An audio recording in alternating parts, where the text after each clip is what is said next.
So today I'm in Vilaypalem, Mumbai. I'm with one of my brother's closest friends, Tej. Hey guys, hi. Now he's owned a Polo GT TSI for a couple of years now.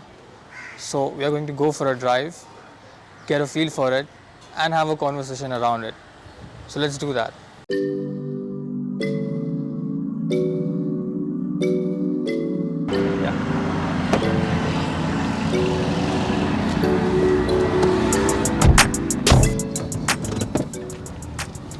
With your driving position, I think the Yeah.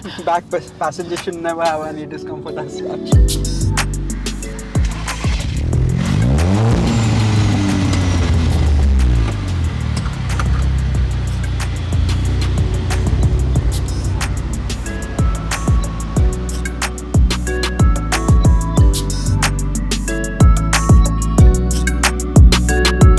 Before we begin with the video, please subscribe to the channel. It really helps and it motivates me to make videos like these for you guys. So yeah, please subscribe. You can also say, yeah, Yes, definitely. yeah. Okay, cool. So back to the Polo GT. Let me begin with the introduction of this car. This has been the car for the youth of this country for a long period of time now.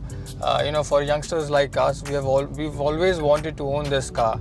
So there is this aspirational value attached to this car. The high quality German build, the high performance attached to its looks, which matches its looks, the perception around the Volkswagen brand. But it does come with some quirks and some glaring flaws. Just like an iPhone, it is an expensive, good solid phone, but it is expensive with some quirks. Weird analogy, but it's true. Now over the years, Volkswagen has managed to keep this car relevant by coming up with incremental tweaks and changes, and this variant is a 2018 GT TSI. I think that's the worst part. Like in the foreign countries, I think the Polo which is out, it's probably 2 generations ahead of what we are driving over here right now. Yes. But I think the good thing about this is that it comes with the DSG automatic, which has been discontinued now. DSG was a huge plus point, and discontinuing that was, I think, a major setback for people buying Polo. Yeah, I guess. Yes. And I think the newer one has been replaced by this 6-speed torque converter automatic, which is not as sophisticated as this one, but which also makes this car more of a cult car now. In the second-hand market, I would say. So one of the biggest arguments I've had in my family with my dad also is regarding Polo GT, because at one point we did have a regular Polo, and we were looking to buy the GT, but then we went ahead with the EcoSport. The reason why I'm asking you is because we come from Indian families where parents have a say in what we are going to buy. That's right. And they are a lot more pragmatic or practical. So how did you convince your dad when you went for this car? I basically got this car with my own money, so I didn't have to convince my dad for anything as such. And I was not looking for an SUV as such, because driving an SUV in Mumbai, it's a bit of a challenging task. Right. Parking it at places and stuff. So I think Ford EcoSport is still a sub 4 meter SUV. It's a compact. So it's a compact SUV crossover, exactly. So that also made sense. And Ford also has a wonderful build quality, I guess. It is as comparable as Volkswagen. But I was looking for a car which was fun to drive, very easy to manage in cities, and probably like once in 6 months I could go for a long drive or something like that. So that's why I thought I'll rather get this car. And also the upgrades with this car, like there are n number of upgrades which are easily available in market, and people are kind of like more used to upgrading a Polo GT TSI than a Ford EcoSport, I guess. Yes. So that's why I went and got this car. But even Ford EcoSport comes with a sportier version, S variant. Did you look into that? Is it a petrol? Yeah, that's a petrol. Oh, okay. I didn't look into it. But basically the thing is, with SUVs and crossovers, the center of gravity is much higher as compared to hatchbacks and sedans. Right. So the driving dynamics of a hatchback like Polo GT or a sedan is going to be much better than a crossover. Yes. So I thought this made more sense. There's less. I'm sure the rollover. I don't think there's much of a body roll in EcoSport. But Yeah. as compared to Polo GT, I think Ford EcoSport is going to obviously, like thinking logically, going to Yeah. have a bit more body roll. So Right. that's about it. Fair enough. Did you look at other cars like, I think, when did you buy this car? 2018? 2018, yeah. So Yeah. back then there weren't any cars like i20, Baleno RS or There were cars like Baleno RS and i20, but after like sitting in this Right. car and like driving those cars, it made sense to go for this car. Like if you just tap this thing, the voice that comes out of that. you're gonna talk about this. Yeah. Okay, but what I would say is, how are you feeling? I'm surprised by the ride quality in this. I think it's the best in the segment. It is. Like it's as comparable as to bigger sedans. Like not, I can't say like A-Class or something like that, but it's as comparable to like sedans like Laura and like Octavia Yeah. and cars like that. The suspension on this thing, it's the stock suspension that I'm running right now. Okay. I'm not like planning on upgrading the suspensions because I want, like, my family also drives this car, so I want a smoother ride. Like I don't want it to be very hard, Yeah. and that's the reason I've kept the suspension stock for now. Yeah, I think there are a couple of factors why the ride quality is good. Right. One is the cabin insulation. That's right. The NVH levels are good. Also, I feel, have you changed the tires? The tires are stock. Stock tires. The rims are also stock. I've just painted them by Yeah. myself. Yeah. So the noise comes out of the stock tires is very minimal, I would say. Right. And also the engine noise is less. Yeah, engine noise is much less. And then also what you said, the center of gravity. It's a stocky midget car, small car, Exactly. and it just sticks to the road. Exactly. Yeah, makes sense why. I've driven the car at probably like 190, 200 kilometers. I didn't realize I was driving it at that speed, but Yeah. I won't disclose the location where I was driving it. It was probably, I can say it's Ambi Valley Airstrip. Yeah, But yeah. I've touched 200, and believe me, like you won't make out, like you won't feel a bit of discomfort at that speeds. You are going to feel confident holding the Right. steering in your hand, and that's totally not the case with Maruti and Hyundai cars. Right. Yeah. Okay. I've had a SX4 in fact before, like few days back I sold my SX4. That was also a very good car. That was from Suzuki, but I think those were the few cars from Suzuki. But that car also, once it used to cross 140, 150 kilometers per hour, the steering used to vibrate a lot. So that's something which I've never experienced with this car. Okay. Now let's talk about the design. Right. Where do we begin? Interiors. Let's start with the interiors. What I'm not fond of, I'm not sure whether you like it or not. Right. This is hard plastic. That's hard plastic. And I think most of the cars in this segment come with hard plastic. yeah.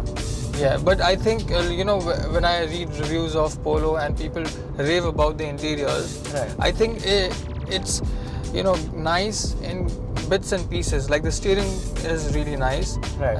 The touch controls are nice. Right. But otherwise, it's all scratchy, hard plastic. And they could have done it better because it's been there for the 12 years now. Like the layout Yeah. is still the same. True. They have just changed the infotainment system. Yeah. And that's it. Like there's nothing else that they have changed as such. So Is it a touchscreen? it's a touchscreen. Okay. You wanna? Yeah, I can just. Okay. It's Yeah. with Apple CarPlay.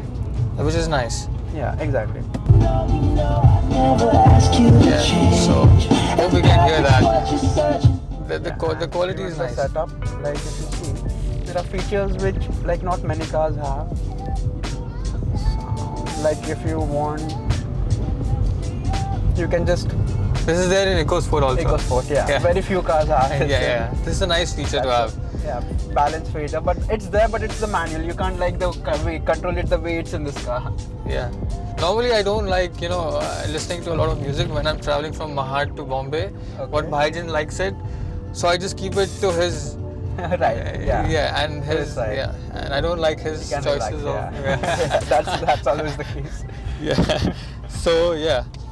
So and what I would like to also talk about, what I do like is the exterior design. Right.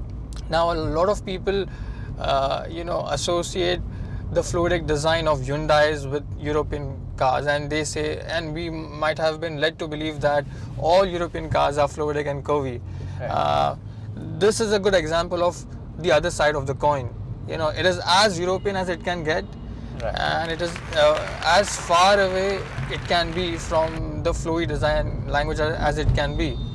But what I would have preferred is a bit more differentiating factors in terms of the exterior styling when compared to the regular Polos. Like maybe the headlamps could have been, like the bigger Polo GT, or as in the GTI lights. What Yes, you're talking about. yes. Right. Yeah. Actually, the headlights on this car were very bad, so I've upgraded my headlights to LED headlights. Just the bulbs, not the headlights. The bulbs have been upgraded from a normal stock halogen to LED lights. What's the biggest weakness of this car, according to you? I doubt you can call that a weakness as such, but I think the maintenance cost as compared to other cars is slightly higher. Okay. But that's again once a year that you need to put it for servicing, and that's almost around, that comes up to 10 to 12,000 a year. That's which is like, according to me, it's, for the driving pleasure it gives, it's totally like justifiable. Right. Yeah. You know what I'll tell you? According to me, it's the back seat. Right. And Back seat is but the thing is, I usually like drive this car by myself. Like, I don't have people sitting around me. Yeah. So even GTI would have made sense to me, but it was way out of my budget, and even the maintenance cost and probably the spare parts in future. So taking all those into consideration, this is the car I went for.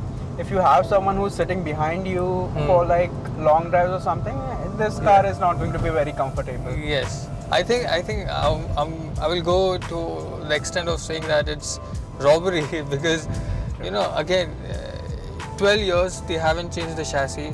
Yeah. And we have seen 3 iterations of Hyundai i20, and they are costing you a lot of money for the price. Right.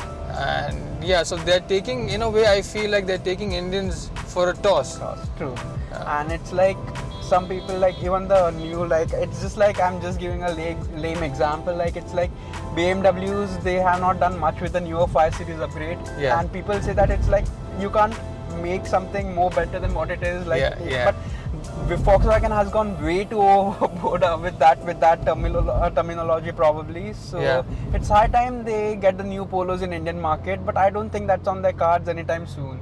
Yeah, even if I'm sure like there are logistics behind bringing the new car, which is going to be a lot more expensive. Right. But why not make a smaller Polo GT for Indian market in this compact size? Right. Because people have shown love towards this car in India, and I think in all emerging markets. Okay, so I'm gonna get to the spec sheet now and tell you what the company claims it has. Right. It's got a TSI 4-cylinder inline engine. So basically it's a turbocharged direct injection. Yeah, the newer Polos come with a 3-cylinder, I guess. Right. A bit of firework is expected from the cylinders. It makes 1200 cc of displacement, which is fair enough. What I would say is the engine is refined. Petrol, I guess. Yeah, Yes, it's a turbo petrol. It's not a normal petrol engine.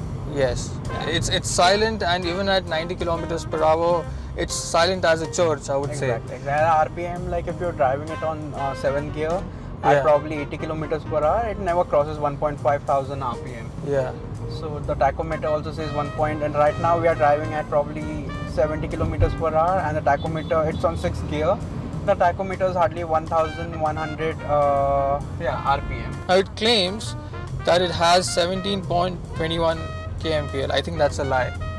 What do you think? On highways it does give like very good average, because the thing is, it's a DSG gearbox and you have like 7 gears to space out the RPM. So if you're driving properly with not a very heavy foot on the accelerator, you will definitely get that figure. But having such a car, you kind of tend to like speed up. You never like driving. Obviously, like you guys should follow the speed limit. But yeah, whenever you have a chance, like you never try to like keep it below 100 kilometers per hour. You like tend to like just, and you won't even realize once you cross 120 kilometers per hour. Yeah. So yeah, so if you do that, obviously it's not going to give you a very good fuel efficiency. Again, it claims that it has seating capacity of 5, which is again a lie in my opinion, because you can't sit more than 4. Yeah, the transmission tunnel over here is quite high for this car. Yeah. So that makes it a task for the 5th passenger to sit in between. Right. But yeah, it's again like if it's just you or probably a couple who's gonna be driving it most of the time, it's just probably a single, like a kid or two. This car makes a very good sense for city drives, basically. Okay, so let's talk about the driving dynamics of this car. Yeah. This is the bread and butter for the Right. Polo GT, Right. and I think the talking point is the gearbox, the DSG gearbox. Right. I think, in my opinion, in layman terms, this is a gem. It's lightning quick, and I think what they have done with this is there is a bit of initial turbo lag I can sense, which is a great asset because in stop-start traffic you need a bit of that. I think what they have done is they have put a limit on it, which is in the initial first gear it doesn't go beyond 1200 RPM, Okay. so that it kind of limits the. You can, like, if you put it on sports, it does. All right. It will be maintained at, I think, around 2000, somewhere in between 2000 to 3000 RPM. And if you push it a bit more harder, it will go obviously like towards or to almost 6,500 RPM. And I think in terms of the steering feel, it is light, it is precise. It's a very precise steering, I guess. Like Yeah. as compared to other cars, it's much more precise Yeah. as compared to other Marutis and Hondas and Hyundais. But I think it's not as mechanical as the first generation. It's a Okay. bit too light initially. I think it weighs up beautifully. It weighs up, yeah. It weighs up beautifully once you cross around 60 to 80 kilometers per hour. Yeah. You know, I strongly remember how good the Polo was straight. Yeah, still. And yeah, but it's fine. I mean, you know, it's still better than its competitors. Exactly. Maneuverability in city, like Yeah. while parking and stuff, it becomes a lot easier with the light steering at very slow speeds. Yes, which is why, they have Yeah. gone with that. Yeah. Let's also talk about the cons. Right. What are the cons according to you? As we spoke, the servicing costs Expensive to are run. Bit expensive. Like even if you like in the second year, like just I was out of my second year. I was out of warranty and the fuel injector of this car went off, so I had to pay almost 30,000 for the fuel injector, which is it's a way bit too much. I think Volkswagen should have had considered giving me a warranty or something, because the car was just out of 2 years warranty, and in the last 6 months the car hadn't run much because of Corona. Yeah. So yeah, but that's okay. Like it's not a thing that I complain about or crib about. Yeah. But yeah, that's about it. What about leather seats? Leather seats are something which I don't like personally, because Yeah, same they get thing, yeah. hot. And again, it's like take the bridge. Yeah, again, it's like you rely on animals unnecessarily. You have to be cruel to them and stuff, and that's something. Fake leather? No. Leatherette is again, Yeah. fake leather is something Yeah. not I'm very keen about. Sure. And if you see most of the European, even the European auto reviewers, They're fabric, they like going for a fabric seat, yes. or a non-animal based leather, fake leather, and or suit basically. So even I am not for it's like a personal preference again. And fabric seat covers, even in summers, like Indian summers, you know how bad Indian summers are, Mumbai summers. So summers in Mumbai, it becomes a very plus point. You don't need ventilated seats again if you have fabric seat covers. And leathers, they get too hot in the summers, and in the rainy seasons they catch fungus. So yeah, it was not a deal breaker for me.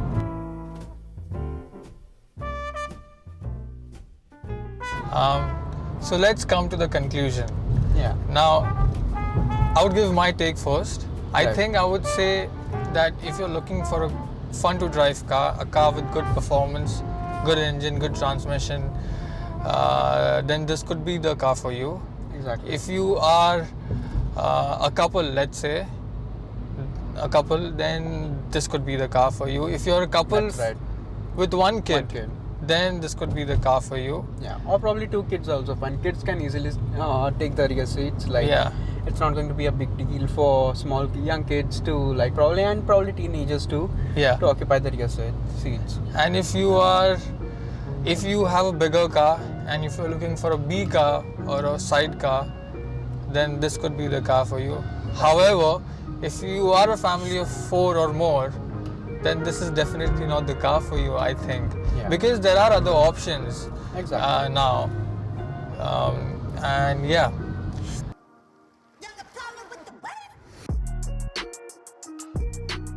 Are you planning to sell this car? Not anytime soon. Yeah, okay. So, and would you recommend this car to other people now with this setup, with this package of DSG? So you're going to get this in a second-hand market? Yeah, again, the DSG are a bit an issue, like with this cars, like I think it's a dry clutch box DQ200. Yeah. So buying a second-hand car is something which I won't be very keen upon unless you know that person and that person has maintained it very well. You know, if you know the driving of that person, then it makes sense. But I think the newer Polos are also good to go. They have almost equal driving dynamics, or you can go for new cars like T-Roc, which already come with the DSG, or Skoda Kushaq, right? Yeah. That also comes with a 1.5 liter DSG gearbox. Yeah. Okay. So probably spend a bit more, but get a better car. Right. Probably. Okay. So there you go. That is our verdict on this car. Yeah.